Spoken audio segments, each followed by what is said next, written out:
Morning students. आज हम लोग उत्तक के बारे में डिस्कस करने जा रहे हैं। ये क्लास 9 के सेकंड चैप्टर है।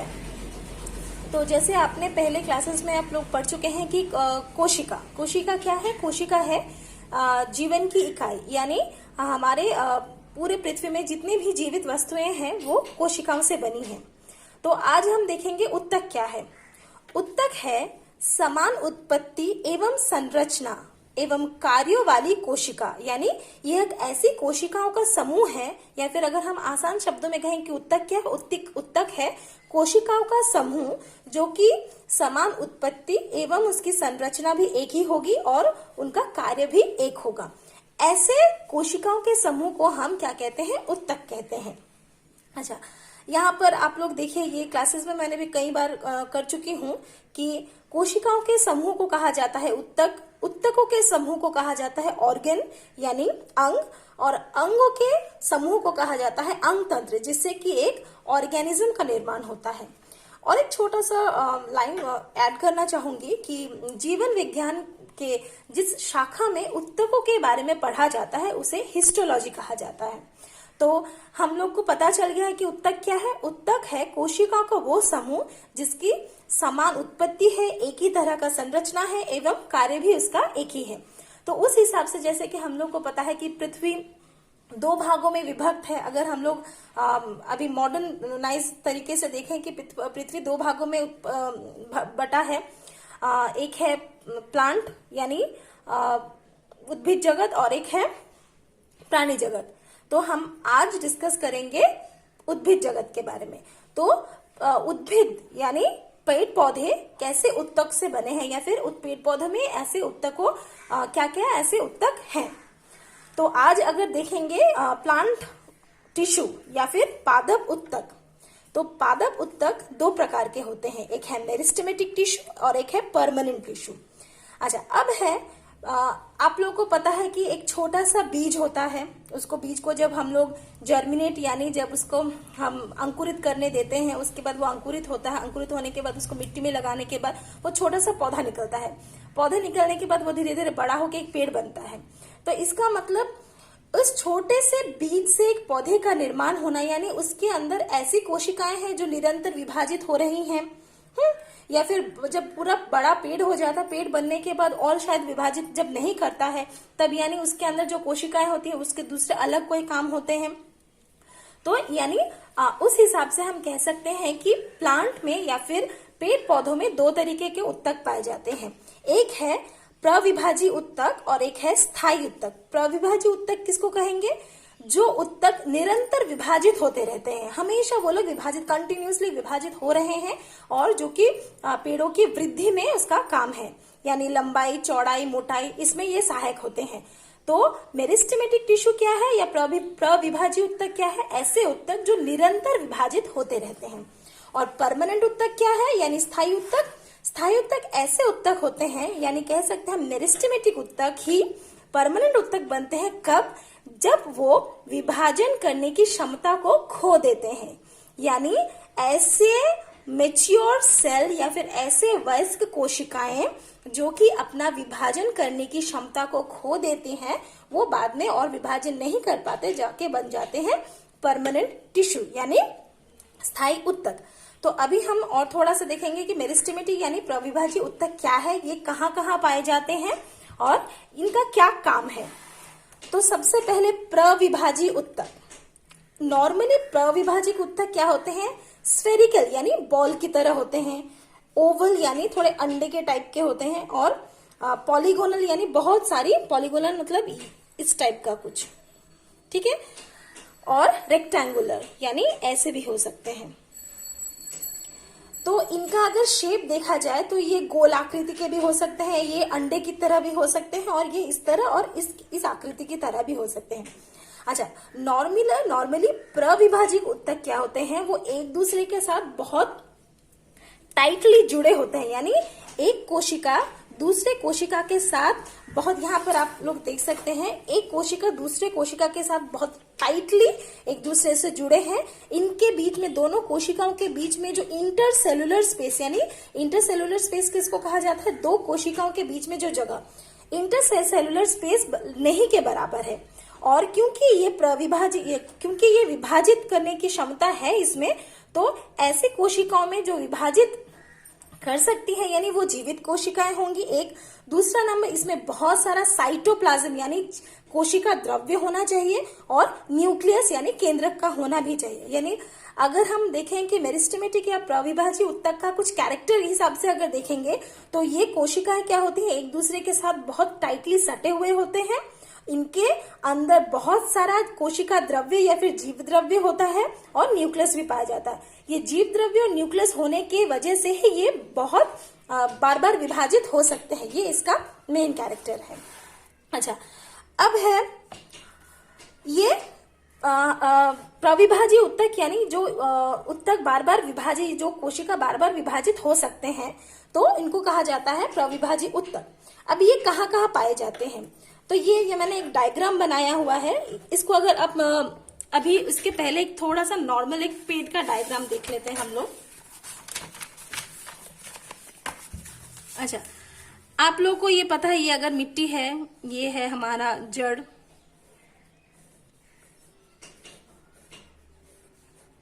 ये है तना, यहां से निकलती है पत्ती, यहाँ पे चलिए फूल, ठीक है। तो अगर इस हिसाब से हम देखेंगे तो हमारा पेड़, उसके कुछ भाग हैं अलग अलग। यानी इस पोर्शन में देखेंगे, ये एक सबसे ऊपर का पोर्शन यानी पेड़ का सबसे शीर्ष वाला पोर्शन, जड़ का सबसे शीर्ष पोर्शन यानी शीर्ष भाग, ये दो भाग हो गए। एक है यहाँ पर जहां पर पेड़ पौधे के मतलब तने से छोटी छोटी टहनियां या फिर छोटे छोटे पत्ते निकल रहे हैं, ये एक भाग। और एक है, अगर इसको थोड़ा सा बड़ा करके देखेंगे तो ये है, हम लोग को पता होता है कि छोटा सा पौधा जब धीरे धीरे बड़ा होता है तो उसका तना भी धीरे धीरे मोटा होता है। तो उस हिसाब से अगर हम देखेंगे प्रविभाज्य उत्तक कहाँ कहाँ पाए जाते हैं, इस हिसाब से प्रविभाज्य उत्तक 3 तरह के हैं। एक है एपिकल मेरिस्टम, एक है इंटरकैलरी मेरिस्टम, एक है लैटरल मेरिस्टम। एपिकल मेरिस्टम यानी ऐसे प्रविभाज्य उत्तक जो कि तनों के शीर्ष में और जड़ों के शीर्ष में पाए जाते हैं, यानी सबसे ऊपर, तने के सबसे ऊपर और जड़ के सबसे नीचे जो उत्तक पाए जाते हैं। ये क्या करते हैं, लंबे पौधों को लंबे होने में मदद करते हैं, यानी पौधों की लंबाई में इसका बहुत बड़ा हाथ होता है। तो ये उत्तक जड़ों अथवा तनों के शीर्ष पर पाए जाते हैं जो कि लंबाई में सहायक होते हैं। दूसरा है तनों से ही, तनों में से जहां पर छोटी छोटी टहनियां निकलती हैं या फिर छोटे छोटे पत्ते निकलते हैं, या फिर सबसे अगर आप लोगों को अच्छी तरह से दिखाया जाए, बांस का अगर आप लोग पेड़ देखे होंगे, बांस, तो आप लोग को बांस के पेड़ में ऐसा ऐसा दिखता है, इस तरह से गांठें दिखती हैं, ठीक है। तो ये गांठें क्या होती है, ये गांठें होती है पर्व, और 2 गांठों के बीच की जगह को हम कहते हैं अंतर पर्व या फिर इंटरनोड, ठीक है। तो अगर यही हम लोग एक नॉर्मल पेड़ में भी, जैसे एक तने से जहां पर पत्तियां निकलती हैं, ऐसे जगह में जो उत्तक पाए जाते हैं उनको कहा जाता है इंटरकैलरी मेरिस्टम, ठीक है। इनको कहा जाता है इंटरकैलरी मेरिस्टम। ये नॉर्मली क्या होते हैं, जैसे अगर आप लोग देखे होंगे कि जहां पर अगर कोई ग्राउंड है जिसमें घास है, बहुत सारे घास है, तो वहां पर अगर गाय बकरी चरने आते हैं तो घास ऊपर से वो लोग शीर्ष से काट लेते हैं। अगर शीर्ष से जब खा जाते हैं उसका मतलब यानी शीर्ष में जो एपिकल मेरिस्टम है वो तो खत्म हो गया है ना। तो अब ये बढ़ेंगे कैसे, तब क्या होता है, वो इंटरकैलरी मेरिस्टम यानी इन पर्वों में जो उत्तक पाए जाते हैं ये इसको लंबा करने में मदद करते हैं। ये पर्व यानी नोड्स में पाए जाते हैं, शीर्ष के ना होने पर इसी उत्तक से लंबे होते हैं, ठीक है। अगर जैसे मैंने वही बोला कि अगर घास को अगर ऊपर से आप लोग मतलब कोई गाय बकरी खा जाती है तो ये ऊपर का पोर्शन खा जाते हैं वो लोग, इसका मतलब शीर्ष में एपिकल मेरिस्टम नहीं है। लेकिन इसको फिर हम लोग कुछ दिनों बाद आके देखते हैं तो वो घास वापस से बढ़ जाता है। वो बढ़ते किसकी वजह से है, इसे इंटरकैलरी मेरिस्टम की वजह से, यानी एपिकल मेरिस्टम के ना होने पर इंटरकैलरी मेरिस्टम क्या करता है, पौधों को लंबा होने में मदद करता है। और एक चीज है, यहाँ से पत्तियां निकलने में भी इनके मदद करता है। और एक चीज आप देखोगे कि पौधे कुछ दिनों तक लंबे होते हैं और उसके बाद पहले तने थोड़े पतले पतले होते हैं, उसके बाद तने धीरे धीरे मोटे होने लगते हैं। अब ये ऐसा क्यों होता है? क्योंकि पेड़ों के इस तने के बीच में इस भाग में क्या होता है, जो उत्तक पाए जाते हैं उसको कहा जाता है लैटरल मेरिस्टम। ये क्या करते हैं, ये जड़ एवं तने के घेरे को मोटा करते हैं या घेरे को वृद्धि करते हैं। ये अगर एक छोटे से पौधे का घेरा है तो कुछ दिनों बाद देखेंगे कि ये घेरा बड़ा हो गया है। क्यों? क्योंकि यहाँ पर जो लैटरल मेरिस्टेमेटिक टिश्यू था या फिर लैटरल मेरिस्टेमेटिक उत्तक जो है, ये क्या करता है, विभाजित होने के बाद इसका वृद्धि इसके घेरे को बड़ा कर देता है। तो यानी अगर वापस से थोड़ा रिवाइंड करके देख लें तो मेरिस्टेमेटिक टिश्यू यानी प्रविभाजी उत्तक क्या है? ऐसे उत्तक हैं जो निरंतर विभाजित होते रहते हैं। क्योंकि ये विभाजित होते रहते हैं तो इसकी कोशिकाओं में बहुत सारा जीव द्रव्य होता है और केंद्रक होता है ताकि ये कंटिन्यूसली विभाजन कर सके। और ये मेरिस्टेमेटिक टिश्यू जहां पेड़ के जिन अंगों में पाए जाते हैं उस हिसाब से ये 3 प्रकार के होते हैं। एक है एपिकल मेरिस्टम जो कि पौधे के हमेशा शीर्ष भागों में पाया जाता है, वो जड़ हो या तना हो। दूसरा है इंटरकैलरी मेरिस्टम जो कि पर्व में पाए जाते हैं। और है लैटरल मेरिस्टम जो कि साइड में पाए जाते हैं, पौधों के साइड में, तनों के साइड में या फिर जड़ों के साइड में ही पाए जाते हैं, जिससे कि ये घेरा यानी उनको मोटा करने में मदद करता है।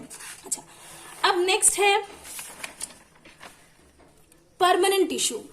थोड़ी देर पहले जैसे हम लोगों ने बता दिया कि परमानेंट टिश्यू क्या है, ऐसे मेरिस्टेमेटिक टिश्यू या फिर ऐसे प्रविभाजी उत्तक जो कि विभाजित करते करते यानी वयस्क हो चुके हैं, विभाजन करने की क्षमता खो चुके हैं, ऐसे कोशिका क्या बन जाती हैं?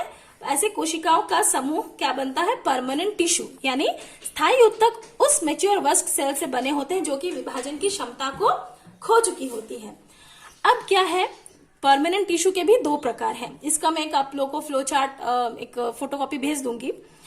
तो ये परमानेंट टिश्यू वापस 2 प्रकार के, एक है सिंपल परमानेंट टिश्यू या फिर सरल स्थायी उत्तक, और दूसरा है कॉम्प्लेक्स टिश्यू यानी जटिल उत्तक। सिंपल परमानेंट टिश्यू किसको कहेंगे? जो परमानेंट टिश्यू या फिर जो स्थायी उत्तक सिर्फ एक ही प्रकार की कोशिकाओं से बने होते हैं उसको हम कहेंगे सिंपल परमानेंट टिश्यू। नॉर्मली क्या होते हैं, ये भोजन के निर्माण एवं यांत्रिक सहायता यानी मैकेनिकल सपोर्ट, पेट को सही ढंग से खड़ा होने में, हवा आए तो फ्लेक्सिबिलिटी यानी उसको लचीलापन देने में, ये सब में इनका बहुत बड़ा काम है। दूसरा है जटिल उत्तक यानी कॉम्प्लेक्स टिश्यू। अगर स्थायी उत्तक एक से अधिक प्रकार की कोशिकाओं से बने होते हैं तो इसको कहा जाता है कॉम्प्लेक्स यानी जटिल उत्तक। सिंपल परमानेंट टिश्यू ने क्या देखा हमने कि ये ऐसे उत्तक होते हैं जो कि अपनी विभाजन की क्षमता को खो चुके होते हैं, लेकिन सिंपल परमानेंट टिश्यू वही परमानेंट टिश्यू यानी एक ही प्रकार के परमानेंट टिश्यू से जो उत्तक बनते हैं, एक ही प्रकार की कोशिकाओं से जो उत्तक बनते हैं उसे कहते हैं सिंपल परमानेंट टिश्यू। और जो कि बहुत सारे प्रकार के यानी एक से ज्यादा अधिक प्रकार की कोशिकाओं से जो उत्तक बना है उसको हम कहेंगे कॉम्प्लेक्स टिश्यू यानी जटिल उत्तक। इसका काम क्या है? इसका काम है भोजन एवं जल परिवहन करना। सिंपल परमानेंट टिश्यू का क्या काम था? भोजन निर्माण करना और यांत्रिक सहायता प्रदान करना। कॉम्प्लेक्स टिश्यू का भी लगभग वही है। इसमें क्या है, भोजन एवं जल जो बन चुका है उसका परिवहन करना, और इसी के साथ साथ ये भी यांत्रिक यानी मैकेनिकल सपोर्ट पेड़ों को देता है। ठीक है, तो अभी हम वापस से देखेंगे कि सिंपल परमानेंट टिश्यू के और कई प्रकार क्या है।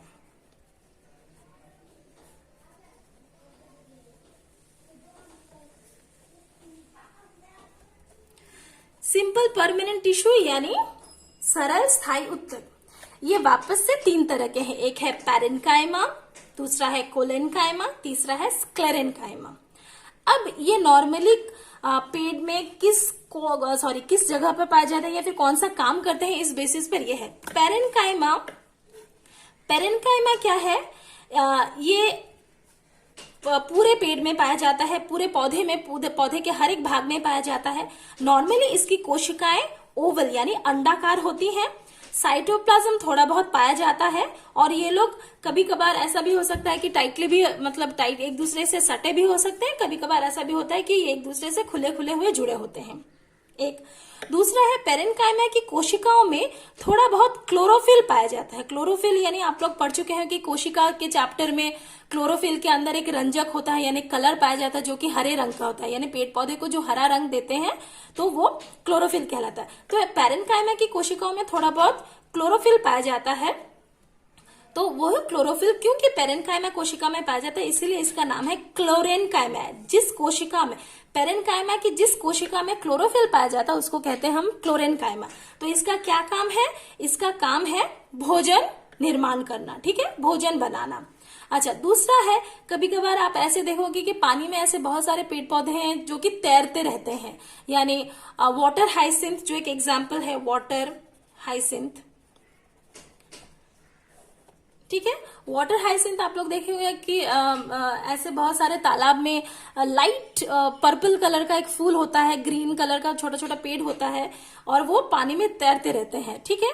तो उसमें क्या होता है, देखिए ऐसे पेरेन्काइमा कोशिकाओं में बहुत बड़ा वैक्यूल होता है ना। इस कोशिका में बहुत ज्यादा खाली जगह होता है जिसके अंदर हवा भरा होता है, तो ये क्या करता है, पानी में उसको तैरने में मदद करता है। तो ऐसी कोशिकाओं को क्या कहते हैं? एरेनकाइमा, क्योंकि इसके अंदर बहुत बड़ा वैक्यूल होता है जिसके अंदर हवा भरा होता है, और ये क्या करता है, ऐसे पौधों को या फिर ऐसे उद्भिद को पानी में तैरने में मदद करता है। तो वाटर हाइसिंथ को अगर आप लोग उठा के कभी देखेंगे तो इस तरह का आपको स्ट्रक्चर मिलेगा। यहाँ पर ये पत्ता है, यहाँ से छोटा सा जड़ है, ये पत्ता है, और यहाँ पर ये बैलून की तरह से, एक स्पॉन्ज की तरह से आप लोग को ये दिखेगा। तो पेरेन्काइमा में हम लोगों ने देखा क्या, पेरेन्काइमा एक अंडाकृति की कोशिका है जिसके अंदर साइटोप्लाज्म होती है। इसको नॉर्मली क्या, ये जीवित कोशिकाएं है, इसमें साइटोप्लाज्म होती है, ये लूजली टाइटली दोनों तरीके से रह सकते हैं एक दूसरे के साथ। पेरेन्काइमा की कुछ कोशिकाओं में बहुत सारा क्लोरोफिल पाया जाता है जो कि भोजन बनाने में बहुत मदद करता है। जिस कोशिका में क्लोरोफिल पाया जाता है उसको हम कहते हैं क्लोरेन्काइमा। और पेरेन्काइमा के ऐसे बहुत कोशिकाएं होती हैं जो कि बहुत बड़ा वैक्यूल होता है या फिर इसमें बहुत ज्यादा हवा भरा होता है, ऐसी कोशिकाओं को हम क्या कहेंगे? एरेन्काइमा। अच्छा, अब दूसरे नंबर पे है कोलेन्काइमा। कोलेन्काइमा नॉर्मली इसका, जैसे हम लोगों ने कहा कि अंडाकार स्ट्रक्चर है, इसका स्ट्रक्चर लगभग इस तरह से है, थोड़ा सा पॉलीगोनल, हाँ, पॉलीगोनल स्ट्रक्चर का है। और ये क्या करते हैं, ये पत्तों में और तनों में दोनों में पाया जाता है। इसका मेन काम क्या होता है? लचीलापन देना। जैसे हवा आ रही है, हवा से एक पौधे इधर उधर होते रहते हैं, ठीक है, लेकिन वो लोग टूट नहीं जाते। क्यों? क्योंकि इसी कोलेन्काइमा की मदद से, यानी ये पेड़ पौधों को लचीलापन प्रदान करते हैं जिससे कि वो लोग टूटते नहीं है।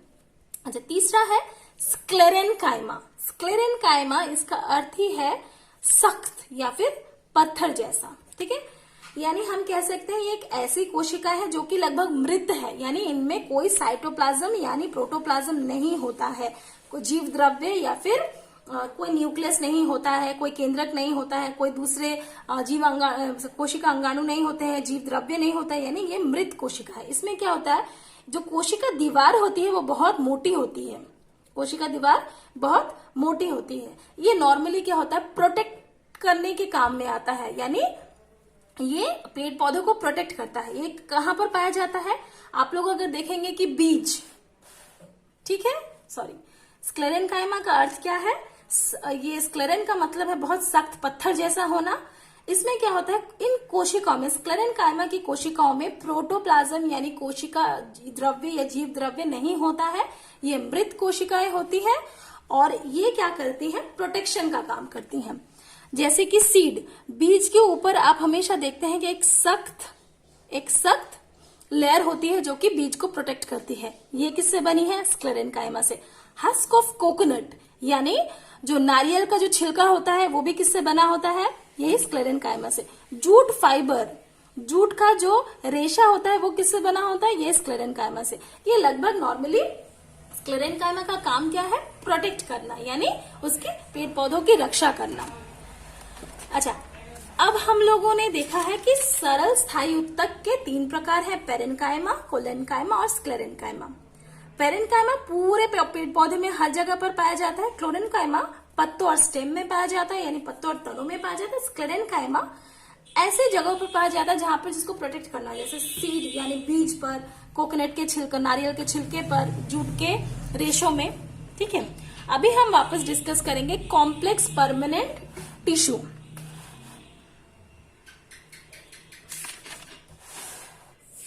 कॉम्प्लेक्स परमानेंट टिश्यू में क्या है? कॉम्प्लेक्स परमानेंट टिश्यू जैसे हम लोगों ने पहले डिस्कस किया था कि ये ऐसी तरह के उत्तक हैं जो कि एक से अधिक प्रकार की कोशिकाओं से मिलकर बने हैं। ठीक है, ये नॉर्मली दो तरह के हैं, एक है जाइलम, एक है फ्लोएम। इन दोनों का काम क्या है? पानी और भोजन का परिवहन करना, एक जगह से दूसरे जगह, पेट के एक जगह से दूसरे जगह पहुंचाना। ठीक है, तो जाइलम, अगर हम यहाँ पर देखेंगे कि जाइलम क्या है, ये एक ऐसा उत्तक है जो कि पौधों के जड़, तनों तथा पत्तियों में पाया जाता है। कह सकते हैं जाइलम क्या है? जाइलम एक पाइपलाइन सिस्टम की तरह है। ठीक है, जाइलम एक पाइपलाइन की तरह है जो कि कहाँ कहाँ पर पाए जाते हैं? जड़, तना तथा पत्तियों में पाया जाता है। क्यों? क्योंकि जाइलम एक ऐसे प्रकार का उत्तक है जो कि पानी को या पानी के साथ प्रेजेंट खनिज तत्वों का परिवहन करने में मदद करता है। तो नॉर्मली ये क्या करते हैं? जड़ों से मिट्टी में प्रस्तुत पानी को अवशोषण करते हैं और ये क्या करते हैं? पूरे पेड़ में इसको पहुंचाते हैं। जल एवं खनिज का प्रवहन करते हैं तथा ये मैकेनिकल सपोर्ट प्रदान करते हैं, यानी यांत्रिक सहायता, पेड़ को सही ढंग से खड़े रहने में मदद करते हैं। जैसे कि हम लोगों ने पहले कहा कि कॉम्प्लेक्स टिश्यू यानी जटिल उत्तक एक से अधिक प्रकार की कोशिकाओं से बनी होती है। तो ये क्या है? जाइलम 3 प्रकार की कोशिकाओं से बनी है, ट्रैकीड्स, फाइबर और वेसल। ये तीनों से मिलकर क्या होता है? जाइलम बनता है, जो कि जल एवं खनिज परिवहन करने में मदद करता है। अच्छा, और जटिल उत्तक में आखिरी है फ्लोएम। फ्लोएम का काम क्या है? ये फिर किस तरह के उत्तक है? ये ऐसे तरह के उत्तक हैं जो कि पत्तों में भोजन बना हुआ है, इस भोजन को वो पेट के दूसरे भागों में परिवहन करेंगे, फिर पहुंचाएंगे। इसके साथ साथ इसका और एक काम है, ये जाके जो बचा हुआ भोजन होता है उसको स्टोर भी करता है। इसके साथ ये यांत्रिक सहायता यानी पेट को सही ढंग से खड़े रहने में भी मदद करता है। तो यहाँ से हम एक बेसिक आइडिया लगा सकते हैं कि पेड़ में जितने भी उत्तक पाए जाते हैं वो एक कॉमन काम तो करता है कि पेड़ को सही ढंग से खड़े रहने में मदद करता है, उसको मैकेनिकल सपोर्ट देता है, उसको प्रोटेक्ट करने का काम करता है। ठीक है, अच्छा, अब देखेंगे फ्लोएम किस किस कोशिकाओं से बना है। एक है सीव ट्यूब, दूसरा है सीव प्लेट, तीसरा है कंपेनियन सेल और बास्ट फाइबर। अच्छा, बास्ट फाइबर लगभग नॉर्मल इस तरह के फाइबर से ही होता है और इसके साथ ये 3 मेन हैं जो कि देखेंगे। सीव ट्यूब यानी एक ग्लास की तरह या फिर एक ग्लास की तरह एक कोशिका होती है जिसके दोनों तरफ ढके हुए होते हैं और उनमें छोटे छोटे छेद होते हैं। तो ये ऐसा अगर हमने दोनों तरफ खुला एक ग्लास अगर ले लें तो ये है हमारा सीव ट्यूब, जिसमें से खाना या फिर भोजन परिवहन होगा, आगे ऊपर नीचे या फिर जहां इसको पहुंचाना है वहां पर पहुंचाएंगे। और ये दोनों तरफ से खुला हुआ ग्लास 2 पतले पतले प्लेटों से ढका होता है जिसमें छोटे छोटे छेद होते हैं। ठीक है, इसको कहा जाता है सीव प्लेट, इसको कहा जाता है सीव ट्यूब। और इसी के साथ एक कोशिका पाई जाती है जिसको कहते हैं हम लोग क्या? कंपेनियन सेल यानी सहयोगी कोशिका। सहयोगी कोशिका जो कि इन लोगों का सहयोग करते हैं, या पानी लाना, मतलब पानी के साथ भोजन को मिक्स करके परिवहन करना। या जैसे हम लोगों ने इसमें देखा कि जाइलम की कोशिकाएं लगभग सारी मृत कोशिकाएं हैं, यानी ये सब इन कोशिकाओं के अंदर कोई साइटोप्लाज्म नहीं होता, मृत कोशिकाओं से बनी होती है। लेकिन फ्लोएम में क्या होता है? सीव ट्यूब, कंपेनियन सेल, इनमें क्या होता है? साइटोप्लाज्म होता है, लेकिन न्यूक्लियस यानी केंद्रक नहीं होता है। ठीक है, तो अब अगर देखेंगे कि इसको अगर थोड़े छोटे ढंग से अगर मतलब इसको समराइज किया जाए तो हम लोग को दिखेगा कि पादप उत्तक यानी प्लांट सेल 2 तरह के हैं, एक है प्रविभाजी उत्तक, एक है स्थायी उत्तक। प्रविभाजी उत्तक ऐसे उत्तक जो कि निरंतर विभाजित होते रहते हैं और स्थायी उत्तक ऐसे उत्तक जो कि विभाजन करने की क्षमता को खो चुके हैं। विभाजन करने की क्षमता, जो प्रविभाजी उत्तक है, ये उत्तक पेड़ के किस अंग में पाए जाते हैं उस हिसाब से 3 तरह के हैं, apical meristem, intercalary meristem, lateral meristem.